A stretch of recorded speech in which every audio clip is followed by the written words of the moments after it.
Hey, football fans, welcome back to another episode of Lions Latest, the show where we gather around and talk about the greatest team in the NFL, the Detroit Lions.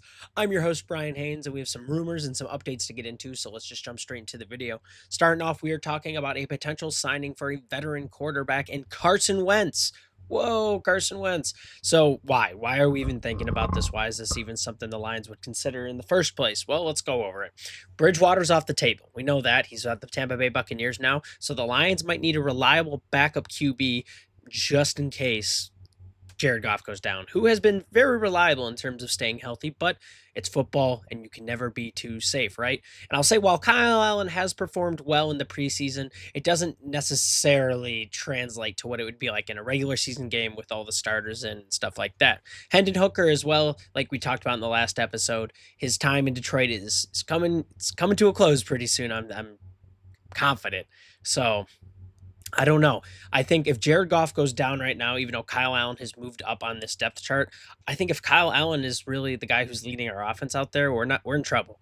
And that's not a necessarily a knock to Kyle Allen, but the gap between Jared Goff and where Kyle Allen is it's night and day. So I'm really worried that we're gonna have some guy like Kyle Allen who has to lead the team for 4 to 5 weeks, and then the season's just gonna go down the drain, right? So this is where this is where Carson Wentz thing comes in. He's a veteran quarterback and he's a really good placeholder. And I think that's what we need right now while we look for other potential, backups or guys to take over the franchise in the future, stuff like that. So despite not being a full-time starter since 2022, he has significant experience, including a Super Bowl win with the Eagles. Well, asterisks, right? And a stint with Patrick Mahomes is his backup with the Chiefs. He started in 94 games in his career, so he's got the credentials, right? He's got the credentials, and he's more of a smart play caller than someone like Kyle Allen, someone who's got the experience of being in those tight games, who knows how to win. I think Carson Wentz honestly could be that placeholder we need right now. His potential contract right now with what he's worth is going to be around $2 million for 1 year, and that's super affordable, an experienced option. And it's kind of what the Lions should be looking for right now in a backup quarterback, because that's kind of where we had Teddy Bridgewater, right? Let's look at his stats real quick. Last year with the Chiefs, he started in one game, had 118 yards, no touchdowns, no interceptions. But before that, and before his little thing with the Rams, he played for the Commanders and the Colts. With the Commanders, he rung up 1,755 yards with 11 touchdowns and 9 interceptions. And then with the Colts, he had 3,563 yards, 27 touchdowns, 7 interceptions. So he was all right with the Colts, right? He's shown these like spurts of greatness, of being good, of being solid. In his career, he has a completion rate of 62.7%, 22,410 yards, 153 passing touchdowns, and 67 interceptions for an overall rating of 89.3. I think that's pretty solid. And I think honestly, it's going to be a better option than Kyle Allen here, even though Kyle Allen has shown and, I won't say proved, but he's really making a name for himself as the backup quarterback. I think an option like this would honestly be a lot safer for Lions fans and for the team in general. I know right now Carson Wentz is having talks with teams like the Saints, who kind of need that veteran quarterback to help their rookies and their younger guys. But I seriously think that the Lions could honestly get away with a steal here. Only $2 million for a year. You give him some incentives if he has to go in or do anything like that. And he's got somewhere to be. And we have someone who, if he has to go in, I don't have to knock on wood and be on the edge of my seat for the rest of the game. I think honestly this would make sense for the Lions right now. It's cost efficient, it's effective, and I think it's just honestly, and it's not something we necessarily need to even worry about, right? He's not going to be a starter right off the bat. It would be cool to just have him in and just be a good placeholder for us this year. Let me know what you guys think about this one. I honestly think this one is not a bad idea at all. I think this could work out for us really well, and I think the upside is a lot is a lot better than the downside in this case. So I think it's a good signing rumor, and I would consider picking him up. Let me know what you guys think. We're going to talk about our second topic today, with the NFC North and how it's going to look, right? So we've kind of talked about this a little bit, but I think it's shifted since we last talked about it, because of some of the things we've seen from other teams, some of the signings we've seen from other teams. So let's start off with who I think is going to be first in the division. And yes, sure, you can say there's some bias, but I think the Lions are going to take it away this year. Despite losing our coordinators, we still have a very talented roster, and our defensive coordinator that we got came from the program, so he knows what's going on. He knows how the system likes to be ran. I think honestly, out of all the teams right now, we are the most well-rounded. Um, you saw last year how we performed. That was with our coordinator, sure, but I don't see why the players cannot continue to perform on that level. Our defense got a lot better this year. Our offense, with Tesla and Ratledge, I think we honestly added a little bit more. And then with the passing game going to be a lot stronger, it's going to open up stuff for guys like Laporta, for guys like JMO. And I think we're going to see a lot more from some of these guys we didn't necessarily see a ton from last year, but we were like, oh, wow, they're great. So Tony the Tiger. I think they're going to be great still. I don't have any doubt with us. Let's talk about the other teams, though. The Packers. So I have the Packers coming in next. A lot of analysts have the Packers winning the NFC North this year. I don't know where that's coming from. I think they lost a key defender in their secondary. I'm not sold on Jordan Love. Everyone likes to give him his flowers, but I don't think he's earned them yet. They have a good O-line, and Josh Jacobs, which those two together makes them still a contender in the division for sure. But and also their pass rushing is pretty solid too. I can see them being good. I can see them being a good team, right? They added Golden to that offense, give Love a weapon, but I don't have faith in Love. He's good when he's on, but when he's not on, he just looks lost. And I think you got to be on 100% of the time if you want to be this contender for first or for a playoff spot, period. They had a bit of a down year last year. I'm not sure if they're going to all of a sudden be back in it this year. We're definitely going to have to just wait and see. But I don't see the Packers beating the Lions outright. But I do see them being a solid team this year, and they could definitely come in second in the division. The Bears, I think I hated on them a little too much to begin with. After kind of watching what they've been doing, their defense and special teams was really good last year, and I think it's only been improving this year. So that's definitely their biggest strength right now is that defense and that special teams be able to create big plays and big turnovers when they need it. That was kind of their whole deal. And then Caleb Williams. I'm not sold on Caleb Williams, and I'm don't even think I need to explain to you guys why. Not making correct reads, holding on to the ball too long, trying to make his college plays happen in a league where that just doesn't work. I'm not sold on him. I'm just not sold on him yet. I think he's obviously going to be better this year because he's got some more experience. He's got Ben Johnson with him. But I don't necessarily think he's going to be like the game changer of this season. DeAndre Swift, not sold on him either. He's a solid back for sure. And behind their O-line, he'll be okay. They definitely improved it a little bit in the offseason. So Williams will maybe have some more time in the pocket if he needs more time. And then Swift should be fine behind a good O-line. He's always solid behind a good O-line. But he's not like fantastic, right? He's not, again, not going to be the like difference maker on this team, right? I think Ben Johnson being on the team is honestly their biggest strength. I don't know if he's going to be a good head coach. I think he'll be a great play caller. I'm not sure what it's going to look like head coach. We're just going to have to wait and see for the season. But we know Ben Johnson as a offensive coordinator was fantastic, and he's definitely going to make the gears turn a little quicker on this offense this year. DJ Moore is going to have to be the guy. And with Romo Dunze still being a little younger, I'm sure he'll get more touches this year too. But we're definitely going to have to wait and see what's going on with the Bears. I honestly think the Bears-Packers may be able to flip-flop depending on how the season progresses, but we don't know yet. We're just going to have to keep watching. Just be scared of that defense a little bit, guys. And then finally, the Vikings. So hear me out because everyone's like, oh, no, Brian, the Vikings are going to be way higher. What are you talking about? Just hear me out. I think despite having Justin Jefferson on their team and having a great defensive line, the rest of the team just kind of worries me. J.J. McCarthy's obviously the big one people have talked about. He's just going to be mid or he'll just be fine. And I just don't think that's enough in this division, which is a very tough and competitive division right now. JJ needs to be able to hit his marks 100%.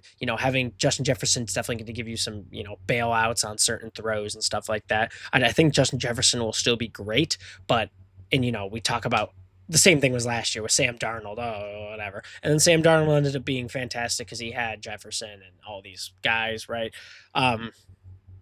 I think that could definitely happen, but it's going to be really hard to repeat the same kind of scenario back-to-back years. Another thing, Aaron Jones, he's getting old. Aaron Jones Sr. is his name in fantasy now. That's all you got to know about him, right? I think he'll still be a fine back, but I can see injuries plaguing him a little bit this year, and I see his production going down as well. And then Jordan Addison is suspended for some games, so their number 2 receiver is just going to be gone. I think Hawk will definitely still be fine in terms of receiving and being their other guy to throw to, but eh. And then their secondary is just eh. Placing only 27th out of 32 teams definitely isn't doing them any favors. Pass defense isn't going to be good for this team. And if the defense is just constantly out and then gone and the offense has to go in, and if their guys who are supposed to be making plays get tired, I could see a lot of games falling apart for the Minnesota Vikings. So that's what I think in the standings. Lions, Packers, Bears, Vikings. I think that's how it's honestly going to go this year. It could obviously change. I can't read the future, but these are just my predictions now. Let me know what you guys think. What teams would you mix around here? I'm curious to know what you guys think on this one. Then next, just predicting some games for the rest of the season. Cowboys, I see this one as a W. We're hosting them. Obviously, they want their lick back after the whooping we gave them last year, but they didn't do anything much in the offseason besides grab George Pickens. Parsons is still not practicing. They haven't really had discussions yet. I don't know what Jerry Jones is doing. He's just trying to be in the news, and good for him, I guess. But that's definitely not helping their case. Who knows if Dak will even be healthy by the time this game comes around? There's a lot to think about. I think we're the superior team all around, like both sides of the ball. But turnovers for this team and big plays to CeeDee Lamb could definitely shift the momentum in this game, right? We saw what Deron Bland can do. We saw what CeeDee Lamb can do when you give him an opportunity. So, but besides, the couple of guys on offense, there aren't too many weapons. It's like CeeDee Lamb, George Pickens, Jake Ferguson. Those are your guys. The running back situation is, it's a situation for sure. So I don't know really what to say on that. I think we'll be fine stopping the run. And they're going to have to rely heavily on their passing game. And if we can lock up those two guys and then make sure Ferguson doesn't get anything more than 10 down the field, we should be fine in this game. I see us beating the Cowboys unless for some reason Jerry Jones wants to pay the best player on his team. Just saying.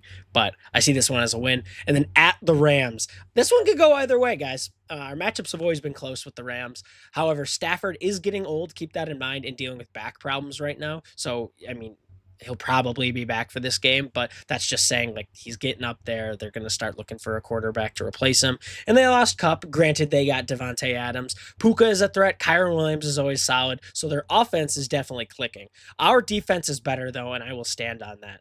Our defense is going to be good, and as long as we can lock up Puka Nacua and not let him get 60-yard completions, I think we'll be all right. For some reason Jimmy Garoppolo is playing in this game. Devontae Adams, one, is going to get injured because Jimmy Garoppolo can't keep Devontae Adams healthy to save his life. But we should be fine. The state of their QB situation is going to be very, very important for this game. And I think their defense is going to be fine, but I'm sure we'll be able to move the ball efficiently in them, especially with guys like Jahmyr Gibbs against their team. But this one will be a shootout. I think this one's going to be a shootout, and this one could go really either way. I want to say Lions win just because I'm biased, but the Rams and the Lions have kind of always gone back and forth, and we've had the best of them the last few times, but this could be the one the Rams get. I'm going to say Lions win, but that one's definitely going to be an exciting must-watch game between the two quarterbacks who made that big trade. Oh, yeah, all that good stuff. They love all these, the TV people love to see Jared Goff and Matthew Stafford go at it. They love it. So let me know what you guys think about this one. I honestly think the Rams have a chance, but I'm going to say the Lions win this one. Let me know what you think. Finally, just a fun little topic I wanted to do. I hear a lot on TikTok, on Instagram. What past Lion would you want on this team right now? The big one's Megatron. Everyone says, I want to see Megatron. And think about it this way. Yeah, it'd be awesome, and I think Megatron absolutely deserves his ring, but we got so many other good receivers. I think there are better Lions to look for. Hear me out. Barry Sanders, kind of a similar situation, because running back's another one of our really strong positions.